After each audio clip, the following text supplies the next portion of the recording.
Good morning. जो question paper था, solve question paper, हम जिसकी बात कर रहे थे, English and communication skill first, जिसका कोड है 991001। इसका पार्ट 3 भी जो कि छूट गया था हमसे, वो आ चुका है। डिप्लोमा सेमेस्टर एग्जाम 2022 का जो क्वेश्चन पेपर था, इसको हम कंटिन्यू कर रहे थे। तो इस क्वेश्चन पेपर को हम आगे बढ़ाते हैं। इसमें हमारा सेक्शन जो सी है, उसके कुछ क्वेश्चंस रह गए थे। इस पार्ट में हम जो लास्ट 3 क्वेश्चंस थे, जो डिप्लोमा सेमेस्टर एग्जाम के 2022 के विंटर के पेपर में पूछे गए थे, वो हम इसमें कवर कर रहे हैं और अन्य सारे क्वेश्चन हम कवर कर चुके हैं।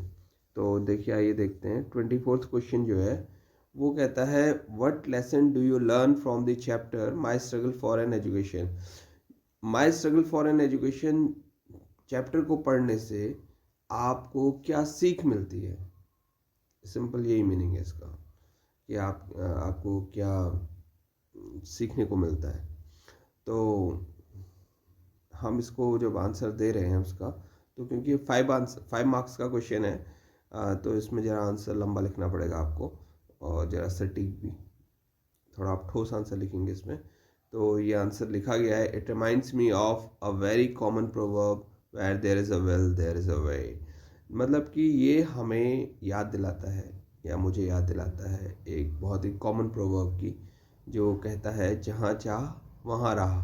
तो हम जब इसको पढ़ रहे हैं, तो the first thing that we learn from the autobiographical sketch, autobiographical sketch कहा गया हमने कि ये बुकर टी वॉशिंगटन का ऑटोबायोग्राफिकल स्केच है। उन्होंने अपनी जीवनी पर आधारित लिखा है इसको।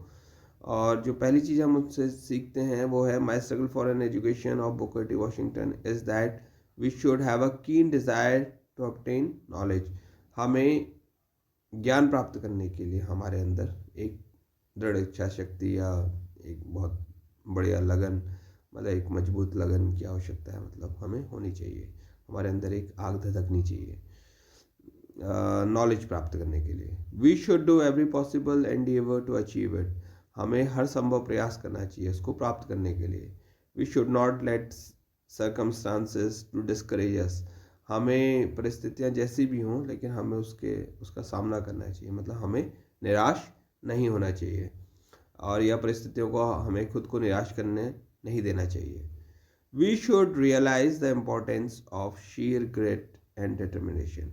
हमें शीयर ग्रिट और डिटर्मिनेशन, यानी कि दृढ़ इच्छा शक्ति का जो है, उसके महत्व को महसूस करना चाहिए। We should realise it. We should never give up, और हमें कभी हार नहीं माननी चाहिए। We should never give up का मतलब है, हमें we should never quit. Washington was not discouraged. Washington को हम देखते हैं कि वो निराश नहीं हुए, even when he was tired, hungry and without money. जब यहाँ तक कि जब उनके पास, जब वो बहुत थक चुके थे, बहुत भूखे थे, मतलब भूखे भी थे, थके भी थे, और यहाँ तक कि उनके पैसे भी ख़त्म हो चुके थे, तब भी वो, हम देखते हैं कि वो बिल्कुल निराश नहीं हुए थे। The head teacher didn't admit him. Head teacher ने उनको एडमिट नहीं करा। आप देख रहे होंगे कि हेड टीचर ने उनको, जब हम स्टोरी देखते हैं तो हम इसमें पाते हैं कि हेड टीचर जो है वहाँ की, वो उनको एडमिट नहीं करती हैं, यानी कि एडमिशन नहीं देती हैं। And asked him to sweep the adjoining recitation room. और वो कहती हैं कि ये जो बगल का कमरा है, इसको सफाई की आवश्यकता है, और उनको एक झाड़ू देती हैं। That sweeping was taken as the college examination. आप देखेंगे कि उस में वॉशिंगटन जो है, बाय वॉशिंगटन, जो स्वीपिंग है, यानी कि जो सफाई का काम जो उनको दिया गया, उसको उन्होंने कॉलेज एग्जामिनेशन के रूप में लिया। And finally succeeded in getting admission. और इसमें हम पाते हैं कि वो फाइनली एडमिशन प्राप्त कर लेते हैं। एक पार्ट तो हम उनसे ये सीखते हैं। इसके बाद हम इसमें जोड़ते हैं सेकंड पैरा। सेकंड पैरा जो हम पढ़ते हैं, तो उसमें लिखा गया हमारे द्वारा कि it is seen that he kept patience and worked with all his strength to get admission। हम देखते हैं कि उन्होंने अपना धैर्य बनाए रखा और काम किया, पूरी ताकत झोंक दी उन्होंने अपनी, यानी कि पूरी हिम्मत से उन्होंने अपना काम किया ताकि उन्हें एडमिशन मिले। यानी कि उन्होंने 3 बार झाड़ू लगाया, स्वीप किया, 3 times he swept and 4 times he dusted. The most important lesson is that no work is mean. और जो सबसे बड़ा जो सबसे बड़ी सीख हमें इसमें मिलती है वो ये है कि कोई भी कार्य छोटा नहीं होता है। We should do everything wholeheartedly. हमें हर काम को पूरे दिल से, पूरी मेहनत से करना चाहिए, पूरी लगन के साथ करना चाहिए। When Washington had no money in Richmond, जब वॉशिंगटन के पास रिचमंड में पैसा नहीं था, he worked as a laborer on a ship। Ship पे हम देखते हैं कि वो एक मजदूर के रूप में काम करते हैं। His work was satisfactory, उनका कार्य जो था संतोषजनक था। And the captain allowed him to work every day, और कैप्टन ने भी उन्हें, पानी के जहाज के जो कैप्टन थे उन्होंने उनको हर दिन, यानी कि उनको अलाउ कर दिया कि आप रोज काम कर सकते हैं। एट इंस्टीट्यूट, और हम इंस्टीट्यूट पे देखते हैं हैम्पटन नॉर्मल, जो भी इंस्टीट्यूट का नाम है, हैम्पटन इंस्टीट्यूट में भी हम देखते हैं कि he swept and dusted the room gladly. जो उन्होंने वहाँ पे झाड़ू लगाया, जो उन्होंने अच्छे से पोंछा, पूरे डस्ट को साफ किया, वो बड़े ही खुशी खुशी किया था उन्होंने। ऐसा नहीं था कि वो बड़े दुखी थे कि मुझे क्या काम दे दिया करके। And he did it so keenly that the head teacher agreed to admit him. और उन्होंने इतने लगन से वो काम को किया था कि हेड टीचर फाइनली एग्री हो गई कि वो उनको एडमिशन देने के लिए एग्री होगी। उन्होंने उनको एडमिशन दिया। It was his unflinching will, वो उनका अनफ्लिंचिंग मतलब कि जो डगमगाया नहीं, ठीक है, ऐसी उनकी हिम्मत थी। विल, हार्ड वर्क, मेहनत थी, और करेज, और उनका साहस था। That brought him one of the greatest successes, जो भी उनको महान सफलताएं मिली उनमें से एक सफलता ये भी थी जो उनको प्राप्त हुई थी इसी के कारण। तो ये जो है, ये इसका आंसर है। इसके आंसर को आप 2 पैरा में लिखिए, और पॉइंट्स में भी लिख सकते हैं आप चाहें तो। अब हम आते हैं 25th क्वेश्चन, जो हमारा है पैराग्राफ। हर एक प्रश्न क्वेश्चन पेपर में आता है। पैराग्राफ बहुत इंपॉर्टेंट है।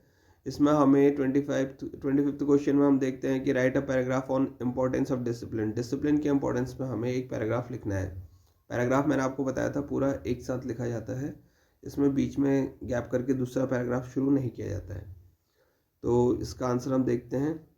Discipline plays a vital role in building a nation and greatly impacts children's mind.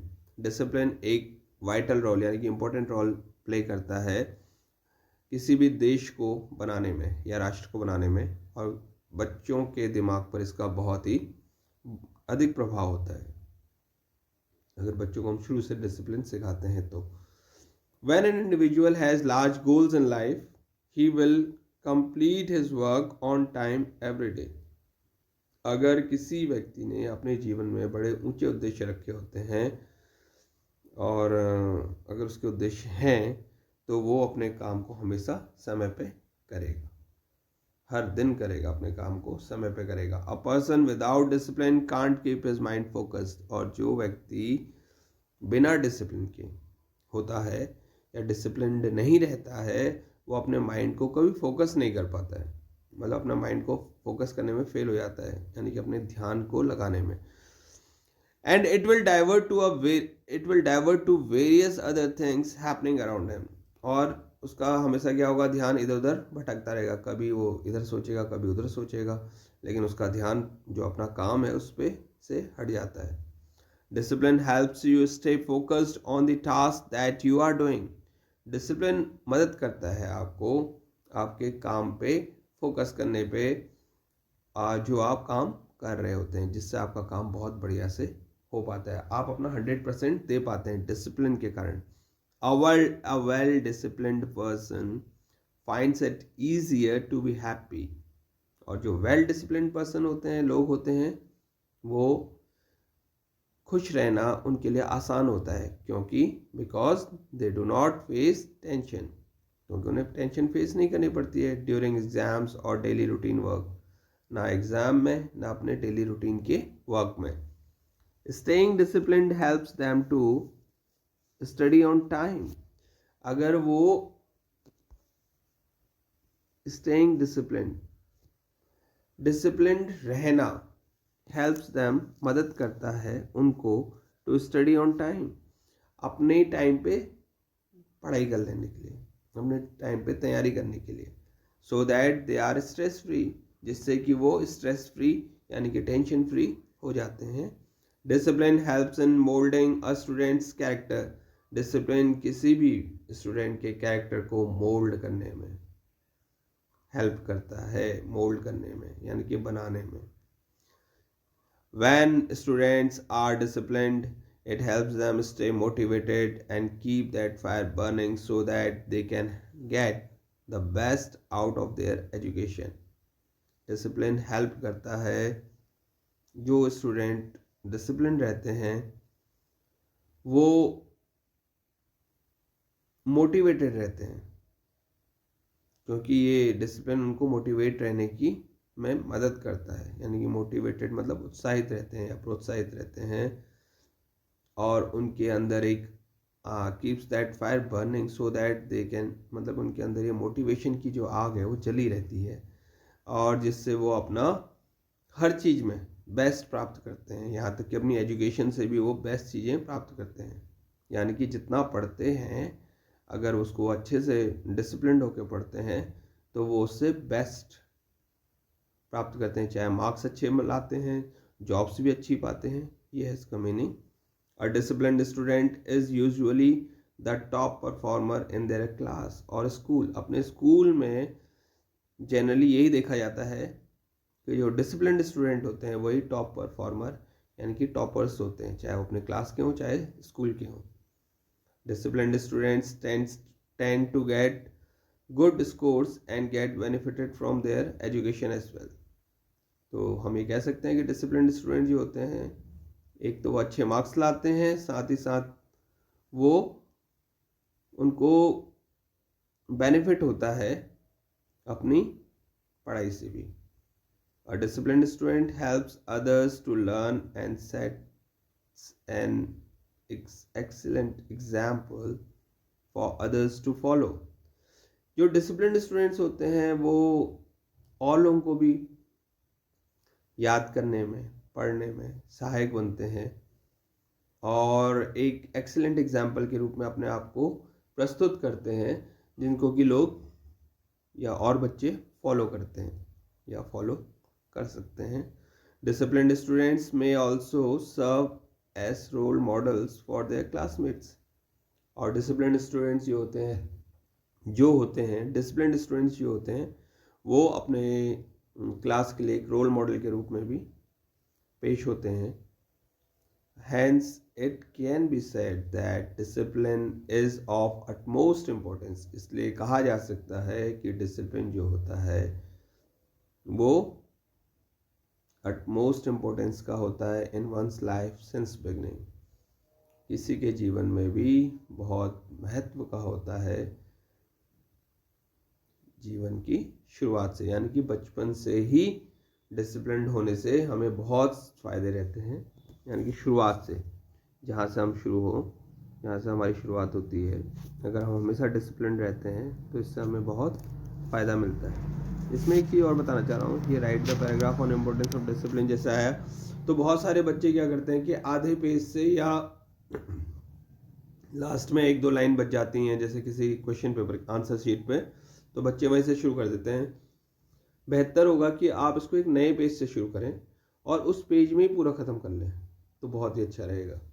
Best score करने में भी अच्छा रहता है, टीचर को समझने में भी आसान रहता है, और वो दिखता भी सिंगल पैराग्राफ है। बाकी जैसा भी करें आप, ये आपको क्या बोलते हैं सजेशन है।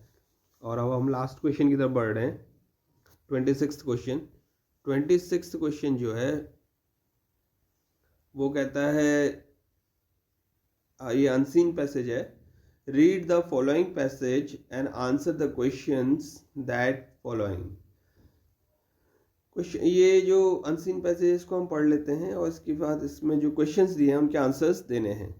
ये अर्ली राइजिंग से रिलेटेड है शायद। Early rising has a great advantage. Spelling थोड़ा गलत हो रही है इसमें, लेकिन चलिए हम स्पेलिंग पे ज़्यादा ध्यान नहीं देंगे।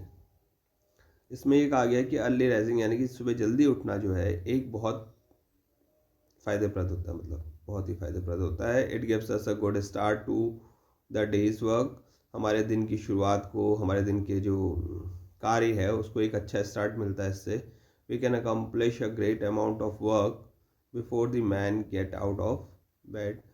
मीनिंग यही है इसमें कि क्या कहते हैं, हम बहुत सारा काम अपना जो है निपटा चुके होते हैं या कंप्लीट कर चुके होते हैं जब तक और लोग अपने बिस्तर से उठते हैं, जब तक लोग उठते हैं। If the wind is fresh, अगर हवा फ्रेश रहती है, the quality of work is better, तो कार्य का जो क्वालिटी होता है वो भी अच्छा रहता है।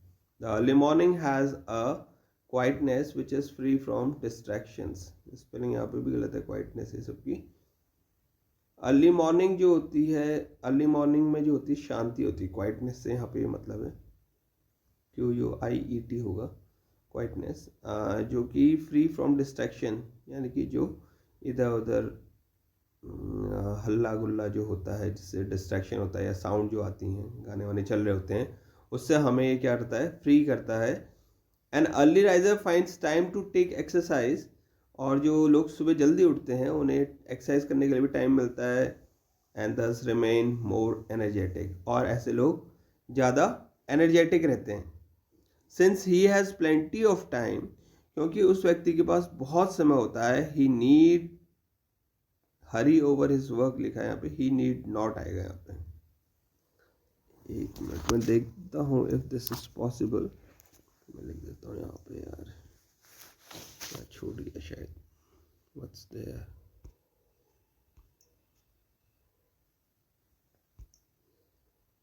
नहीं हो पाएगा क्या? हो जाएगा शायद। He need not, wait a minute यार।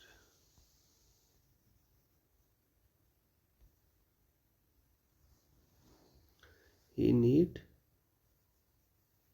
नॉट, नहीं हो रहा। He need not hurry over his work. Such a lifestyle is very conducive, CONDUCIVE, conducive to good health. ऐसी लाइफस्टाइल जो होती है, मतलब जो लोग सुबह जल्दी उठ जाते हैं उनके पास बहुत समय होता है, उन्हें अपने काम की कोई जल्दीबाजी भी नहीं रहती है कि भैया ये काम अभी निपटाना है, बिल्कुल लेट हो रहे हैं, ऐसा नहीं है। नीड नॉट इसलिए लिखा गया है। हरी ओवर मतलब हरी मतलब जल्दी होना। Such a life style is very conducive to good health, और ये जो लाइफ स्टाइल होती है, जीवन शैली होती है, ये स्वास्थ्य के लिए, अच्छे स्वास्थ्य के लिए बहुत अच्छी होती है। People who are habitually late risers have to work till late night, और जो लोग हैबिचुअली लेट राइजर होते हैं, जो लोग मतलब आदतन देर से उठते हैं, वो लोग क्या होते हैं, have to work till late night. यहाँ पे देखिए HIGH हाई लिख दिया था तो NIGHT नाइट कर दिया है, टिल लेट नाइट। वो देर रात तक क्या करते हैं, ऐसे लोग जो होते हैं जो हैबिचुअली लेट राइजर हैं, वो लोग देर रात तक क्या करते हैं, उनको देर रात तक काम करना पड़ता है अपने काम को कंप्लीट करने के लिए। Have to work till late night, उन्हें कार्य करना पड़ता है देर रात तक ताकि उनका काम पूरा कंप्लीट हो सके। तो ये हमने इसका पैरा पढ़ लिया है, और अब इसके बाद हम चलते हैं आगे। इसमें जो पहला क्वेश्चन है ये कहता है what is the advantage of early rising. पहला क्वेश्चन हम देख रहे हैं what is the advantage of early rising. तो अर्ली राइजिंग में हम देख रहे हैं the advantage of early rising is that it gives a good start to a day's work, a great amount of work gets accomplished before the waking up of others. आप और तरीके से भी लिख सकते हैं, ये एक आंसर लिख के दिया है हमने आपके लिए। How is early rising related to good health. Second जो है, an early riser gets time to take exercise thus remains more energetic throughout the day। Answer paragraph से ही लिया गया है। What are the disadvantages of late rising या late riser। तो जो late riser होते हैं उनके क्या disadvantages हैं, तो people who are habitually late riser have to work till late night to complete their work। भाई जो लेट उठेंगे तो उन्हें लेट तक काम भी करना पड़ेगा, यही है इसका मीनिंग। इसके बाद हमसे पूछे हैं उन्होंने मीनिंग्स, तो give the meaning of words. यहाँ पे आप सिनोनिम्स भी लिख सकते हैं, डिस्ट्रैक्शन और वर्ड्स, 2-3 वर्ड्स में भी आप इसका मीनिंग लिख सकते हैं।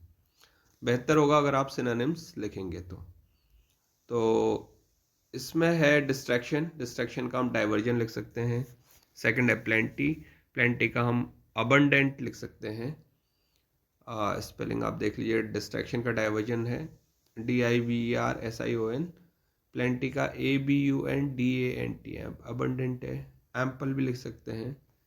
और थर्ड है अकम्प्लिश, अकम्प्लिश का फुलफिल लिख सकते हैं FULFIL, फुलफिल। जो ये फुलफिल लिखा है इसमें डबल एल भी होता है कई बार लास्ट में, FULFILL, आपको जो सही लगे वो लिख सकते हैं। अचीव भी है इसका, अचीवमेंट।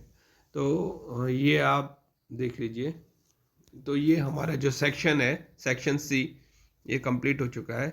और इससे रिलेटेड आपको पता ही है कि जो क्वेश्चन पेपर है 2022 का, ये जो क्वेश्चन पेपर है ये हमारा पूरा सॉल्व हो चुका है। इसमें एक पार्ट ये छूट गया था किसी प्रकार से, तो ये कंप्लीट हो चुका है। और तो आपको best of luck and thank you.